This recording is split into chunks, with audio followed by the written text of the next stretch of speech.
for Farouk, Jessica Chobot, my man Kenny Florian. I'm Chris Rose. We'll see you next time on BattleBots.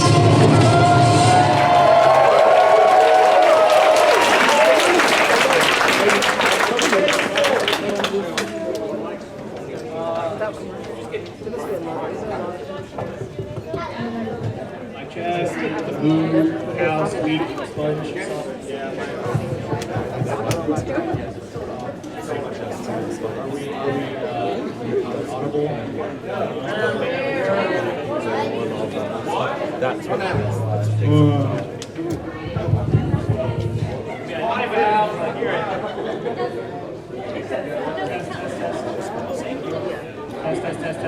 Test. No. Okay, how was that? All right, all the builders that are here, let's get, I don't know, one rep from each team that is here. Yeah, we have a lot of builders here right now. There's me, you know Charles, Hypershock, got Ice Wave, we got Valkyrie, Light Force, Bombshell. Woo! Careful, there's a camera right here. Yeah. Oh yeah. And although this thing technically ends at 9, there's something after us, so we're gonna go until Val throws us out. If you have questions, we have answers and really cool over there. Own it!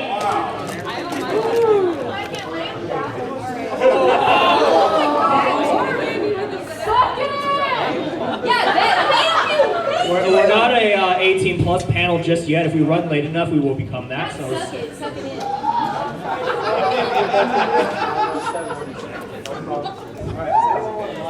you want to say some scan, or should we just kind of like roll? Figure it out. Who's got a question? To see and people to do. Over there.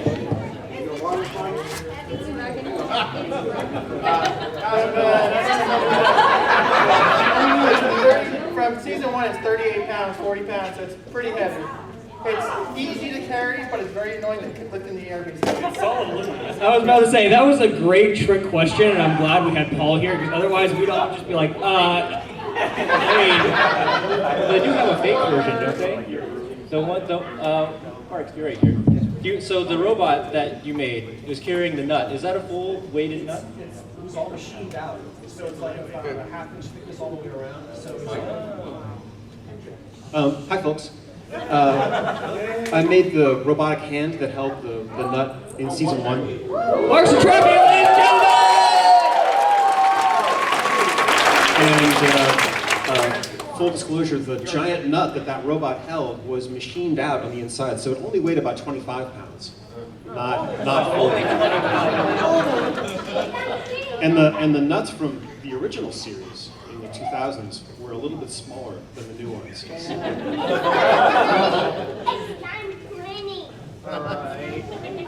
Anybody else? Let's do one in the middle here, maybe? No one? Okay. No. Anyone over here? Questions? All right, you. So, what kind of, what do you use for the flames? What kind of gas or?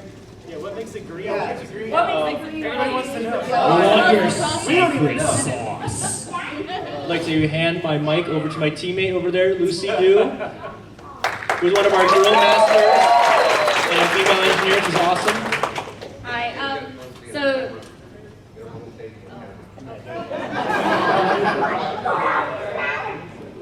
Hi.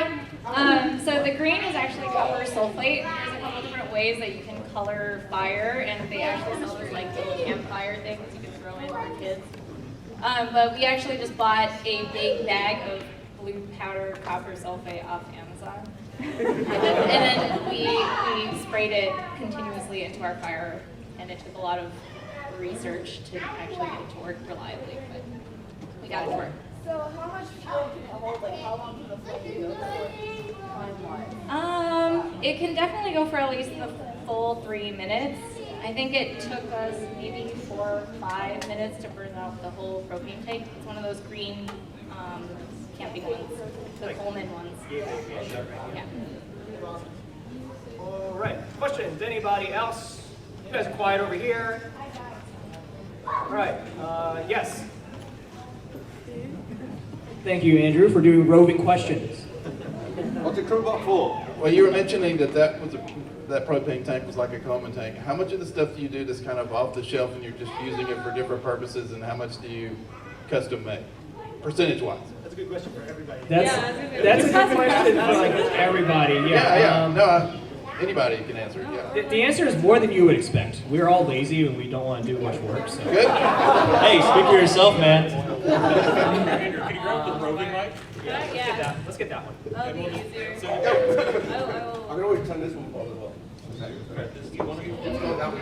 well. For the big robots, 250 pounds, there's some off-the-shelf things like wheelchair motors that are pretty right out of a wheelchair. So you can take a wheelchair tire and a motor. That's one of the most crucial components that's sort of off the shelf.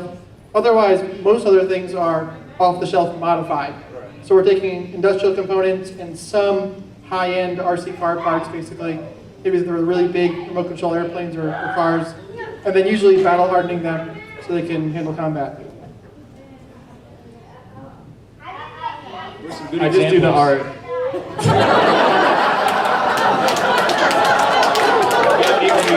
Good examples This is the important part of fighting robots, though, is if they don't look good, you're not going to get on the show. So I've got a good one from Bombshell. So if you saw our performance this season, especially the earlier fights, we had a lot of issues getting spun up. Part of that was belt tension, part of that was motors. What we did to fix the belt tension issue is we went to a local sporting goods store and bought a child's skateboard.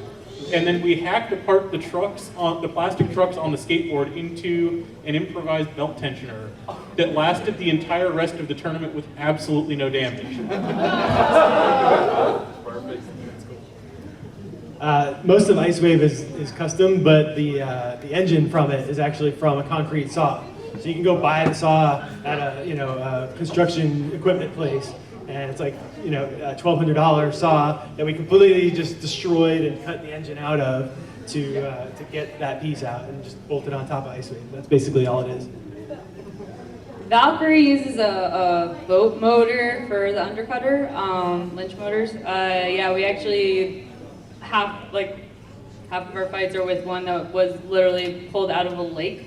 And we fixed up. And then the other one was brand new, but it actually didn't perform as well, so we do run that while we blow together. And then also, yeah, like 3D printing is a huge thing, so that's kind of nice. You just whim a part into being and just like wait patiently, whether it's metal, carbon fiber, whatever, which I know.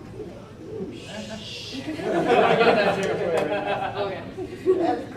As you know, lake water ages motors finely like a nice steak. So does copper sulfate. It's how you get that T6 though. So for Sawblades, it's kind of a mixture. You can almost buy our entire flamethrower off McMaster and Amazon. And actually, for our copper sulfate, we dissolve it in water, and we actually fill up one of those Go-Go Squeeze applesauce packets for kids with copper sulfate water, and then pump that with a little small aquarium motor. Did you know that, Peter? So. Applesauce. Didn't know that either. Don't eat that ice pop. So overhaul is majority custom. You actually see a lot of the metal work over there. What is stock off the shelf in it is actually going back to what Michael was saying earlier and Paul, was that the power system is basically a large model airplane or drone. So the batteries are in it are model airplane racing batteries, and the motors in it are like large scale drone motors. And the controllers, they were at one point modified off-the-shelf airplane controllers. So a lot of these bots actually do have off-the-shelf components. Not every single bit of them is modified or custom. Yeah, that was a long question. So like, how do you select where you actually go and make versus what do you use off the shelf? I mean, what Paul said, and you really look at what you're trying to do, because sometimes, I mean, I don't have like a rubber factory in my apartment, like I can't make a wheel, I can go buy one. So on Sawblades, the wheels are Harbor Freight specials, like $5 a pop. We can get them all destroyed and we don't care. Just run down the store and buy another like 20. Sorry, Harbor Freight. If any of you guys wanted a pneumatic tire in SoCal, I'm sorry, because we took them all. I did that once when I was younger for cordless drill motors. Like a lot of the 30-pound and 12-pound robots that will be on stage on Monday are made from household items. And so I cleaned out the Lilburn Harbor Freight of all their 9.6 volt cordless drills one time in high school. All All right, any other questions? All right, we got a lot of questions now. So let's move back to the center. You in the back. Okay. You can just yell it too. Okay. Yeah, I assume that there's different weight classes and size classes, but it seems like there's a big difference in the different robots when they're out there as far as weight and tension and pushing. I mean, do you guys strategically try to make it lighter and stronger or heavier? And, I mean, how do you try to? Does anybody have a theory on that? So for the BattleBots TV show you see right now, all the robots, there's one weight class and the limit is 250 pounds. So it's kind of an advantage to try and get as close to 250 pounds as you can to use all the weight for thicker armor, stronger motors, more batteries, etc. Whether you want a larger robot or a smaller robot kind of lends to the design. For Sawblades in particular as an example, we wanted a larger robot because we want to be able to catch all the other smaller robots. So being large is an advantage for us. However, that makes all the armor thinner. It spreads us really thin, so we take a lot of damage a lot easier and become sacrificial metal like you saw on that. Anybody want to add anything?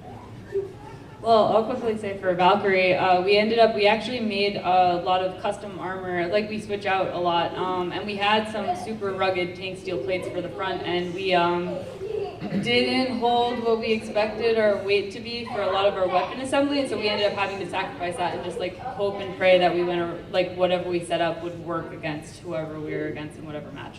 And yeah, it's kind of like a how low can you go or how high can you go, and then there's a lot of like friction coefficients and whatever. Yeah, who else?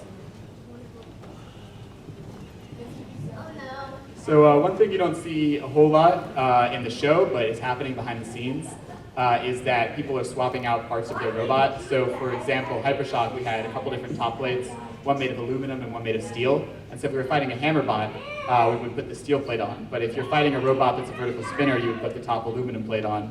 You just don't need that weight. And so pretty much every robot, most of them at least, have a bunch of different modular components they can swap in and out depending on the needs of the design. All right, there was a second one here, and then let's go back over here. What? All right. What? Unless you guys want to scratch that. Yeah, thank you. Yep. So is there universally one bot that everyone does not want to go up against?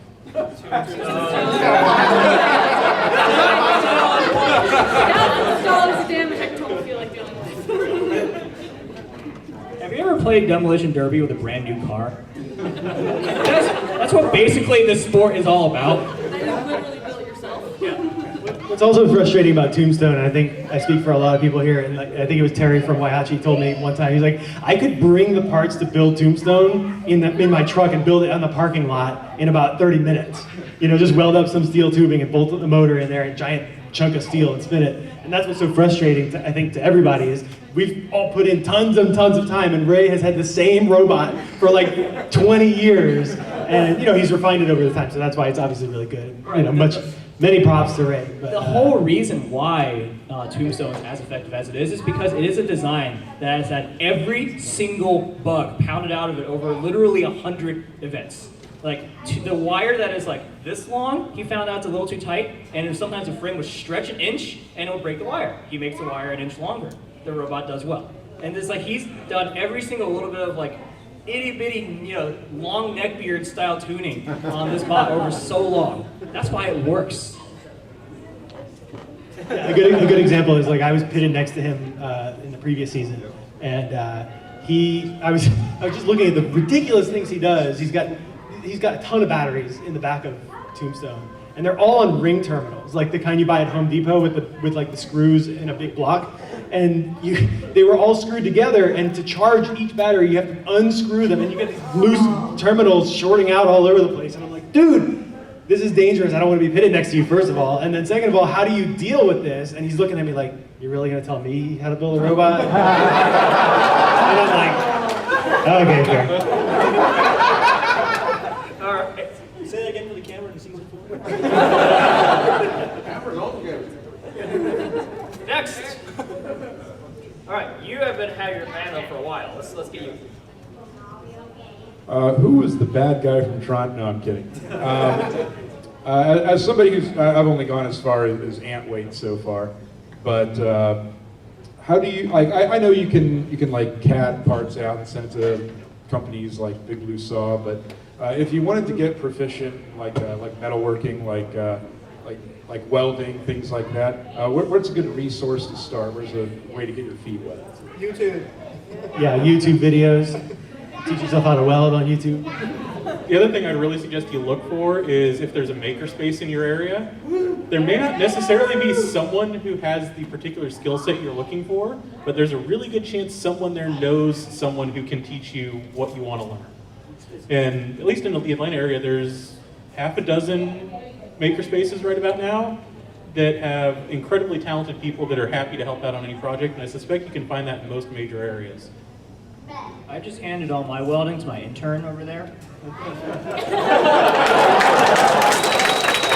This kid ran down an entire 150 cubic foot tank of argon gas. It's this tall, weighs 180 pounds in like 3 days. It's amazing.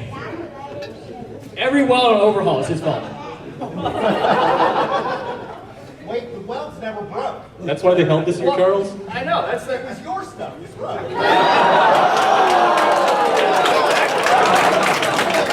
I couldn't hold up my end of the deal. Don't blame the intern. There's like a heckler over there. I'm being harassed by the producer of the show. Maybe the producer his should name get on is the stage as he's the well. Bot Whisperer. It says in the credits, Bot Whisperer. All right. Where? Questions. You had a question? Behind. Yeah, whoever has. I'm kind of curious if you'd be interested in doing anything above 250 pounds, but more so I want to ask, is there any particular rule you'd really like to change?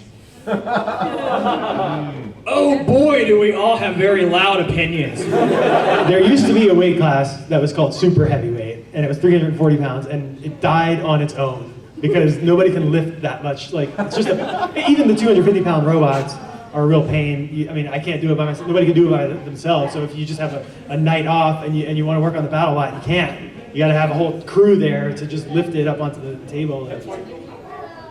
So that's why we built a modular one like we did in season 2. Each part of a bombshell was able to be lifted by one person on the team. You could do it Bronco style, where he just throws it off the cart on the floor. I'm hopeful for a season 4. Right, Peter? But I've already actually started doing weight training because I feel that like I can only lift like a third of the robot. I can deadlift the weight, like our weapon blades, no problem. They're 65 pounds each, and I was really proud. Like I could like lift it and carry it like across our pit area. But yeah, they're heavy things, and also the amount of force you end up having with any of them and how they can drive and whatever. Like once you get above the 250 range, it gets even more questionable of what will survive and not. You asked about rules. What rule do you wish they didn't have anymore? I would say the one that I made myself, which is that you need to have an onboard starter for your engine. I'm the only one that needs that. You should take it out of the rules. Don't punish the engines. But it was because to start my engine before, I'd have to straddle the robot with a giant motor and go and start the engine while it's spinning, and I had to put my foot on it to keep it from spinning. So yeah, that's why that rule exists, but I wish it didn't. It's not needed. Look, you have beautiful legs. Thank you.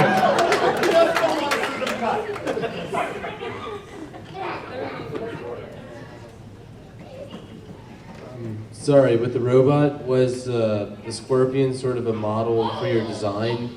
Like the way that it attacked basically from above really quickly? And also, have you ever thought of increasing the temperature? Are there rules and regulations to what kind of materials you can use, how hot a temperature you can use, and that sort of thing? You're talking about Sawblades, right? The last one? The black one in the last fight? I don't know, we didn't really look at any animals in particular. I mean, this is kind of something that I was, I've been fighting robots for a long time, and there's one robot on the old Comedy Central show that I really liked, and it was weird, and I loved it. So I built that also when I was a kid, and just kind of been in the back of my mind, finally we get this shot to build something weird on TV. Kind of pulled that up onto the foreground again. That old robot was called SOB. It was a literal dustpan with a saw on it on an arm. It did pretty well. I mean, it got to the finals, it was middleweight, but heavyweight scale, no one really thinks that a Sawblade is going to do too much.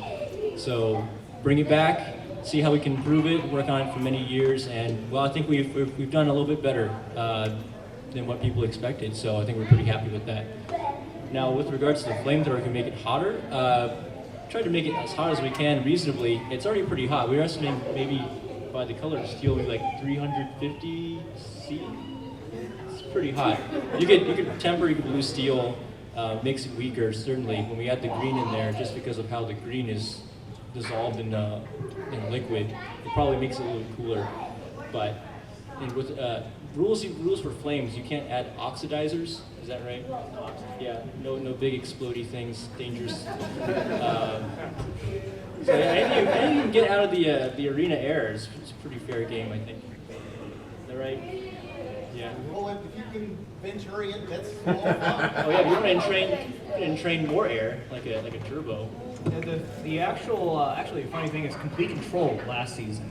They had a electric ducted fan from a model fighter jet pumping a airstream into their flamethrower. That's why their flamethrower it shot out so long and was such a defined profile. And when they took damage, they made a beautiful bonfire. That's the second part of it. You take damage, you're pulling that much air in there. Yeah, you might catch yourself on fire too. So. But there is a rule: you can only use propane or butane or a mixture as your fuel for your flamethrower. Do they work better as a mixture? It looks better. Looks better. So, butane does a little bit more like the larger flame, and butane tends to do a cooler flame, which is why we went with propane. But a lot of times you can get a more reliable flame to light easier with butane. So, or a butane mixture. All right, question from over here. How do you prepare for and then deal with, like, your robot getting destroyed by another robot? Like, because you have to, because you know you're going to have fights later. How do you, like, make sure everything's I watch a lot of sad movies and listen to Evanescence. But the real answer is many spare parts, and as some of the other people said earlier, bots that are modular can have armor panels or components change out very quickly.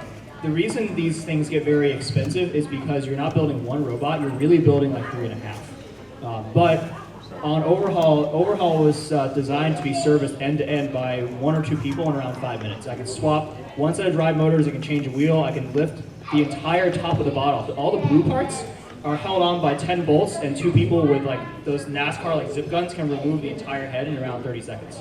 So even if it gets taken completely off, I can still fix it very quickly. Anyone else have opinions? Well, we kind of, like, when we went about doing the design, we were very, like, we chose the weapon, and separately we decided, like, okay, who will hit us, how will they hit us, and what would be the best, like, solution for however we are hit. And we tried to kind of go through that, and yeah, the 3.5 spares, that's the same thing for Valkyrie at least. And yeah, like, you just kind of, like, you work on this for so much, and like when you first start the project, you know it might be destroyed. So it's not like, a hobby thing where you're just like, I want this to stay beautiful and pretty forever. You know that it's gonna get chunks out of it. You know it's gonna get ripped apart. Like going back to the Tombstone comic that all of us feel is just like, yeah, there is definitely going to be a trauma that happens if you have to face something. Then you get to watch like your hard work and dollars get ripped apart. I don't know. Other opinions? Yeah. So this season was a little bit different for us than the previous ones in that we knew up front we were guaranteed to have 3 or 4 fights, whereas before it was a single limb tournament. So if you lose one, you're out. And so the preparation is very different. You need to, like, in those other ones, you don't have much to prepare ahead of time. But in this one, I found myself, like, the night before going, well, I've got all my tools in my shop and my spare parts here. Why am I going to sleep when I can just make more spares? And so I just started chopping metal and running machines and all that stuff the whole night. And I just didn't sleep that whole night, and then we just threw it all in the car and went. Because whatever you can make ahead of time is really going to help you. So in the case of Bombshell, we took a couple of approaches.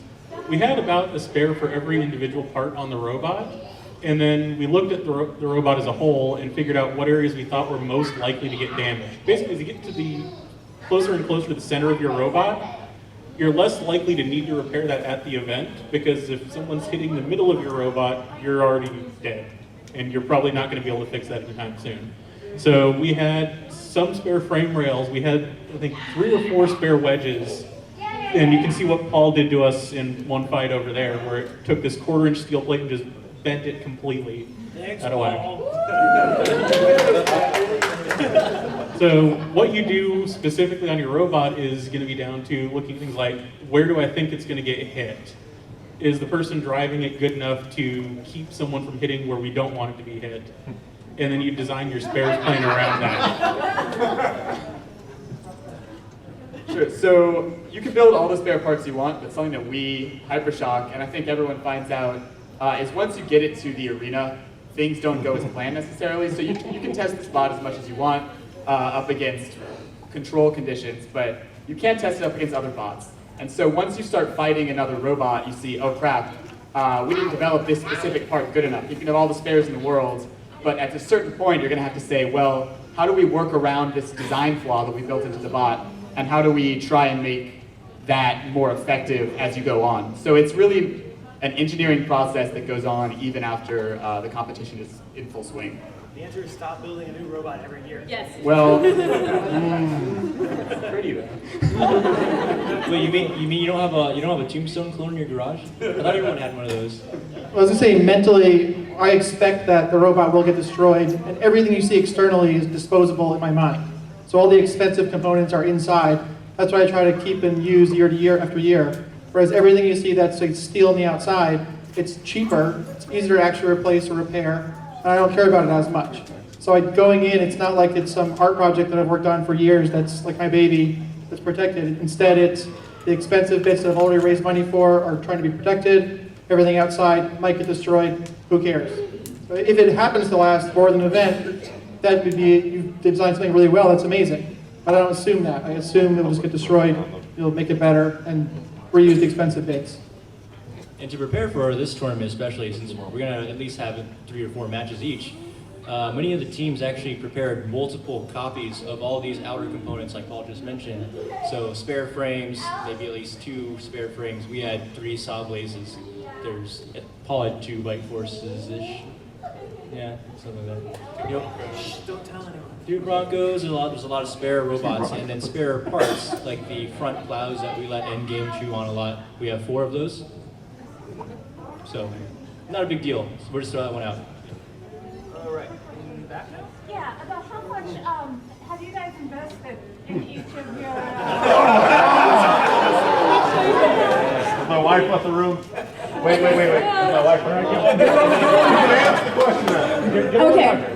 Yeah, how much money have you guys put into each of these robots? You remember when I said we're playing Demolition Derby with new cars? All right, I'll start. End to end for overhaul, every material, every nut and bolt on it, $27,000 for about 3.5 boxes of spare parts. I didn't even know I had that much money. It turns out I don't. This is why he lives in a van. Sorry, Mom, I can't buy a house this year for the 3rd time. To help with some of that cost, all of us have wonderful sponsors we're very thankful to have. They help, with some of the components, the expensive components that go into these robots, or help with some of the costs of, just money, like flexible money. They really help with some of the costs associated with building these robots. So without them, we wouldn't be able to do this. For sure. And so all of the machines are in the range of between $5,000 to $15,000 to $20,000 of just materials. But then actually competing ends up costing more also. Again, between $5,000 to $10,000. One of the biggest expenses, for example, for a lot of teams is literally just airfare and hotels.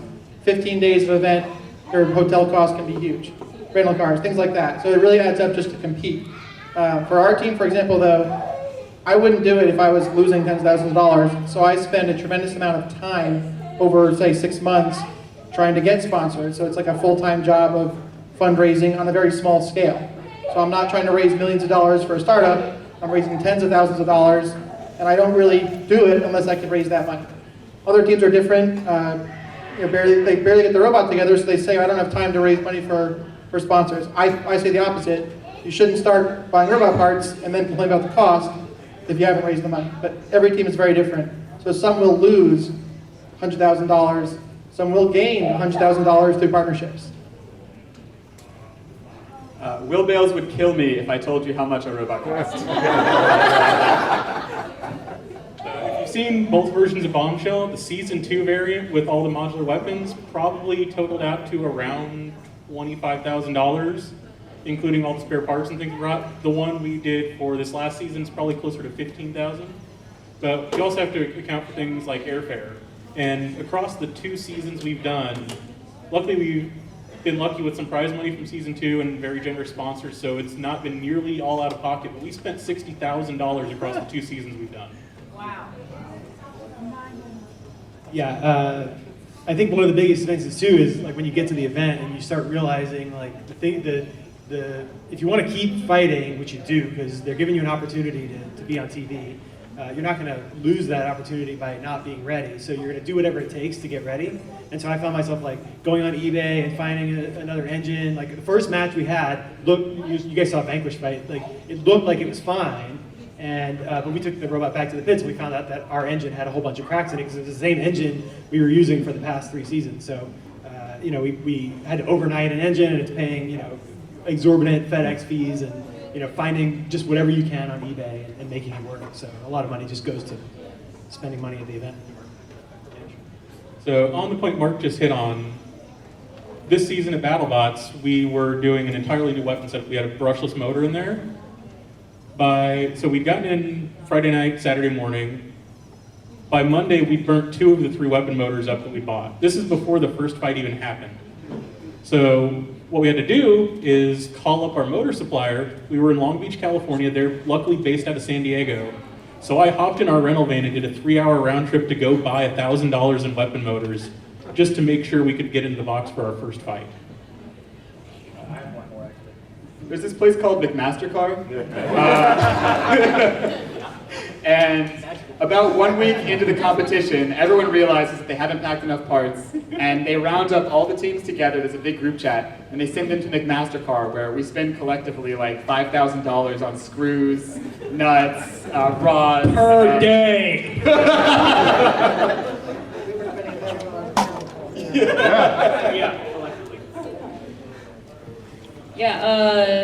For Valkyrie, we had some private sponsorship, which helped because we're a brand new robot. It's actually harder because you can't go, look at all of this screen time I have been on because I am a seasoned veteran, and look, like your sponsor logo could be here and on screen on Discovery, blah, blah, blah. So we had to kind of like hustle, and I know personally I threw about like $10,000 in. It's the perks of being a mechanical engineer, like a robotics engineer / whatever engineer I currently am. Founder. What? But yeah, McMaster is obviously a huge thing. I mentioned that whole motor that was in a lake for a while. That was an eBay special because we just like said, I wonder if eBay has this very rare motor that we want to use because the other one has a lead time of 8 weeks from the UK. And luckily we found one and it was fine for a bit.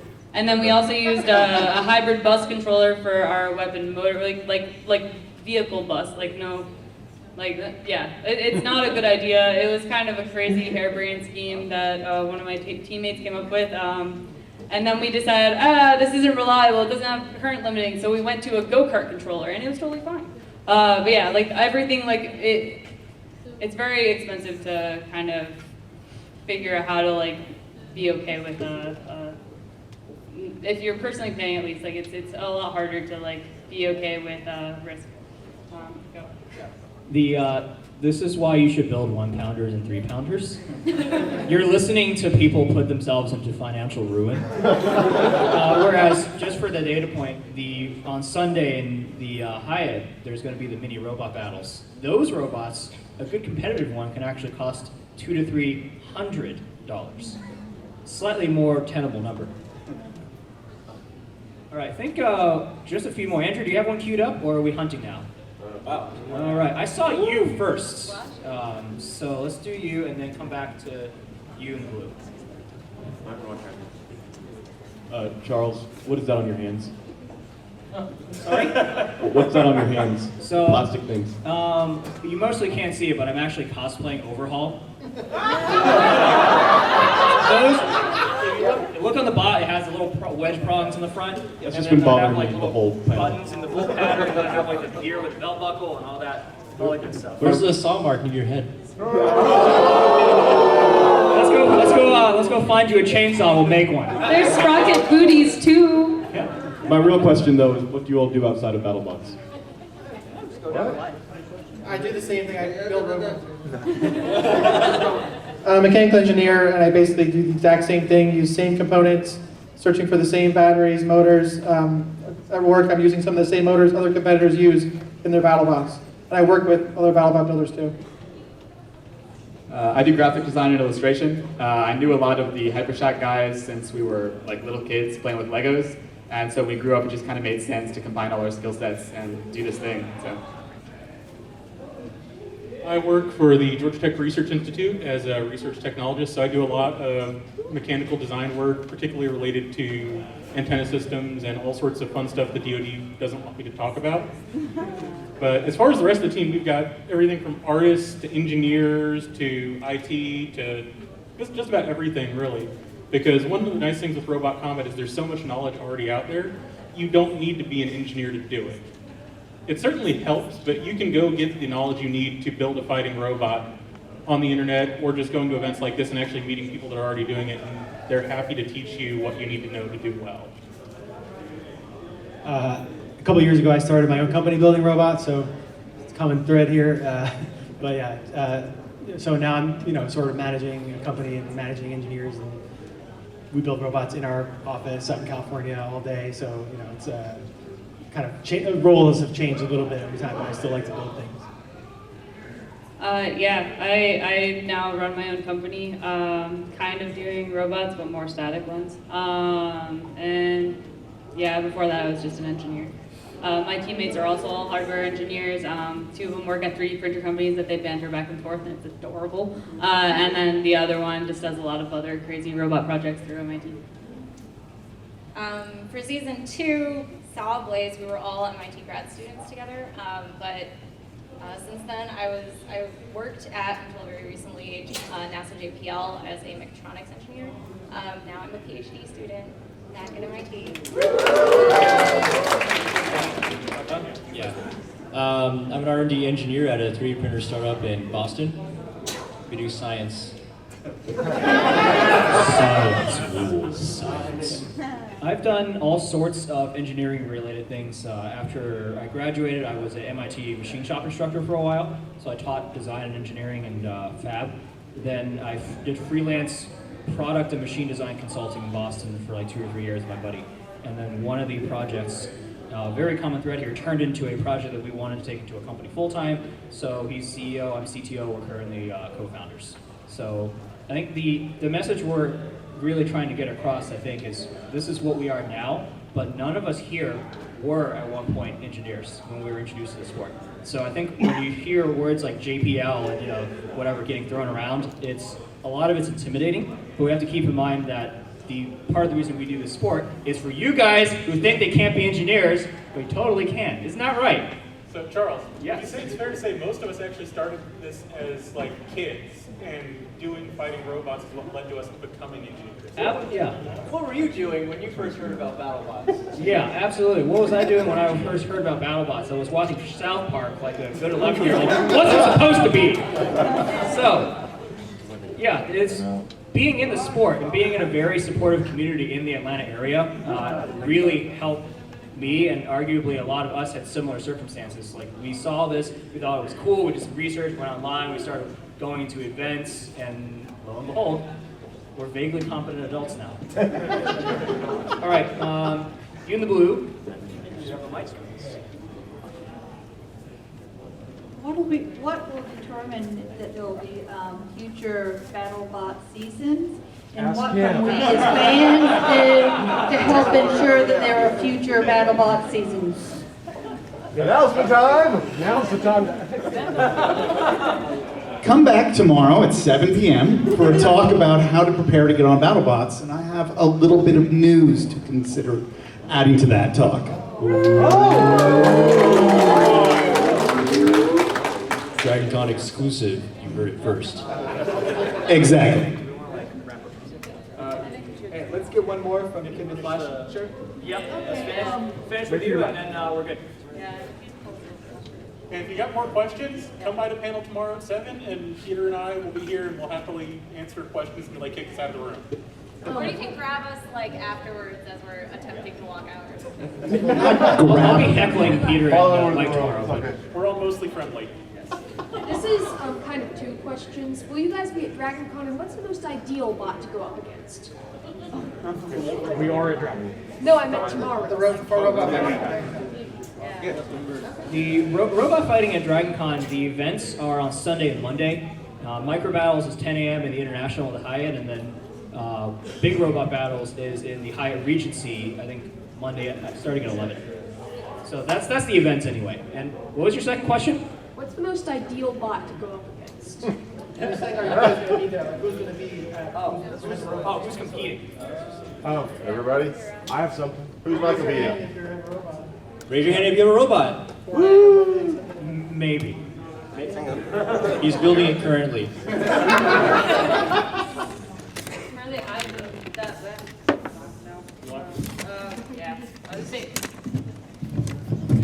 The ideal robot question. Sit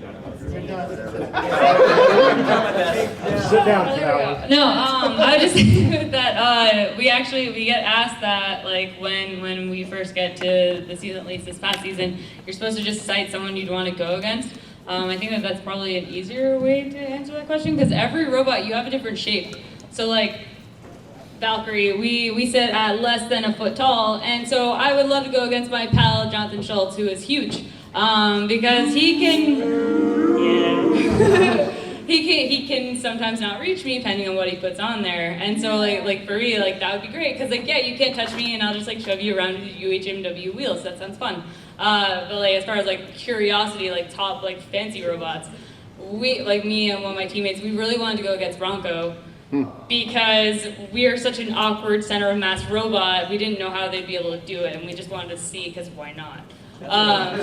That's what I thought. They can do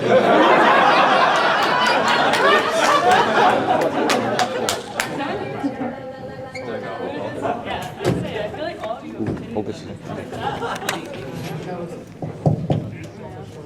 There we go. This one works now too. All right, for me, really when I'm thinking about the ideal robot to fight, it's not necessarily who am I going to be most easily able to beat, but who am I going to put on the best show? Because for me, the favorite thing I've got in the sport is those long, just slugfest sort of fights where it's back and forth and you're not necessarily sure who's going to win until the judge's decision comes in or until something's smoking in the corner. Oops. So, yeah, that was me. I think this year a bit too often it was us smoking in the corner, but that's what happens sometimes. It's if you look at the front of Bombshell over there, it really wasn't designed to fight vertical spinners or flippers, and that's kind of what we fought the entire season. That front end would be great against something like Gigabyte, where it's got this horizontal spinner that's going to be glancing off the angled plates, but we didn't draw them. So, sometimes you get what you're looking for, sometimes you don't. One of the fights I actually had requested that we did get was against Yeti. And that wasn't necessarily because I thought that was a great matchup, but Greg, the driver and captain of the Yeti team, and I go back to when I was getting started in the sport.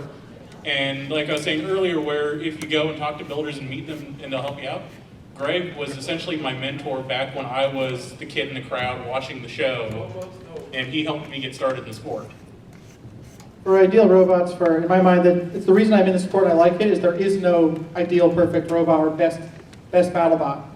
That's the reason there's so many different robots and there's different machines that win matches, different machines that win tournaments. And over 20 years, there's been no perfect design. There's certainly ones that are executed much better. So if you're just going to spin a hunk of steel, all that matters is the details of how you do it. So that's where it's really good to be experienced and seasoned and all that.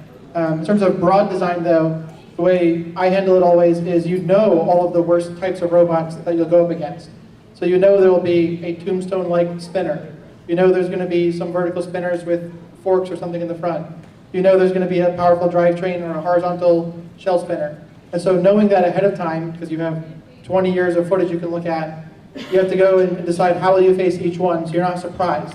So you shouldn't be surprised if it's 4 matches against your worst type of opponent, because that's Murphy's Law, that's going to happen. So instead, if you have some adaptability, that's the real key. So in our case, for example, we put a lot of bolt-on attachments on the front, and we sort of plan in that we might need to change something on the fly for something we haven't seen. And so everything in the front that we paint blue for Bite Force is steel. But the reason is we can cut and weld something on in 5 minutes to 30 minutes, and it'll be really good in the box. If we made a special machined aluminum part in the front, we wouldn't be able to adapt to it. And I've always had the idea that you need to be underneath your opponent. So some type of wedge surface, some type of forks or lifter, and then it doesn't matter what kind of weapon you have, because if you go against a plain wedge that's underneath you, pushing you around, it's the same thing as your robot sitting on its wheels on the floor. So another robot could be a wedge going underneath you. Doesn't matter what kind of robot you have, you'll get owned. So basically, have something floor scraping, and then whatever weapon you want. So I also kind of subscribe to the idea that the best kind of fight that you want to have is a fun, entertaining fight. I personally would take that a step further and say the fight that you want to have is a fight that you're not sure you can win and you have to solve the problems like in the pits. So last season, we went to Home Depot and we bought a rake. This season, we almost fought against Huge. It was in the cards, didn't end up happening, but we were like, we have no way to attack this thing. If you guys know Huge, it's got these 2 gigantic polyurethane or UHMW wheels that are impervious to all sorts of physical damage, essentially. And our vertical spinner would do nothing against it. So we had this harebrained idea. We went to Home Depot and we bought 2 chainsaws that we were going to put on the arms to try and saw through the wheels. We ended up returning them, but that would have been a good fight. So I'm hoping maybe next year. We'll see.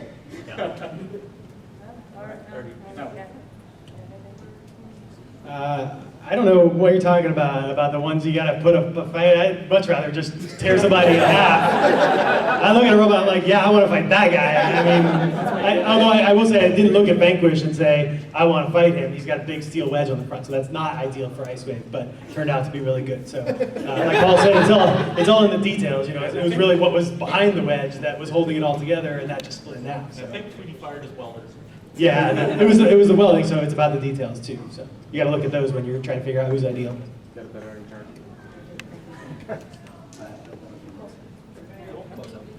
All right, so it's coming up on 10 o'clock now. We've only ran over this panel by another hour.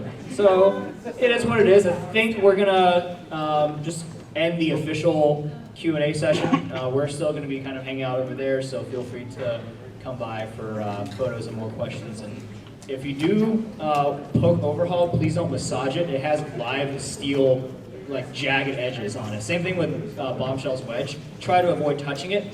Look with your eyes. Yeah, exactly. Feel free to do as much staring as you want. Thank you, everybody. Hopefully we'll see you guys at the Robot Battles event.